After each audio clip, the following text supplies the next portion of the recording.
أعوذ بالله من الشيطان الرجيم. بسم الله الرحمن الرحيم. قل من رب السماوات والأرض قل الله.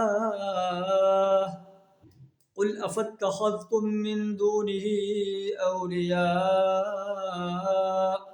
لا يملكون لأنفسهم نفعا ولا ضرا.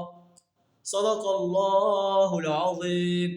سورہ الرعد آیت نمبر 16 کا ایک جز آپ کے سامنے تلاوت کیا ہے، جس کا ترجمہ کچھ اس طرح ہے: اے نبی صلی اللہ علیہ وسلم، ان سے پوچھو من رب السماوات والارض، آسمان و زمین کا رب کون ہے؟ پھر خود کہو اللہ.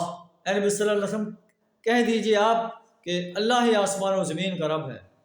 پھر ان سے پوچھو کیا تم اللہ کو چھوڑ کر ایسے لوگوں کو معبود بناتے ہو، اپنا کارساز بناتے ہو، اپنا حاجت روا اور مشکل کشا مانتے ہو، ان کی نظر و نیاز مانتے ہو، ان کی حاکمیت کو تسلیم کرتے ہو، ان کی پرستش کرتے ہو، ان کی بندگی اور غلامی اختیار کرتے ہو.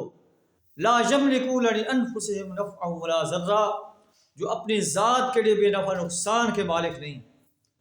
آپ ان سے کہیں کیا اندھا انسان اور بصارت والا انسان برابر ہو سکتے ہیں؟ کیا تاریکیاں اور روشنی برابر ہو سکتی ہے؟ یا ان لوگوں نے جن کو شرکاء بنایا ہے، انہوں نے بھی کچھ ایسے پیدا کیا ہے جیسے اللہ نے پیدا کیا ہے.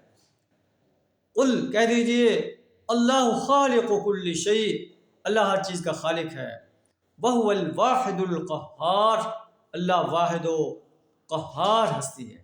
اللہ سے دعا درہ ہمیں اپنی وحدانیت کا پر پختہ یقین رکھنے کی توفیق عطا فرمائے، شرک، کفر اور نفاق سے اپنی پناہ عطا فرمائے. وآخر دعوانا ان الحمد للہ رب العالمین.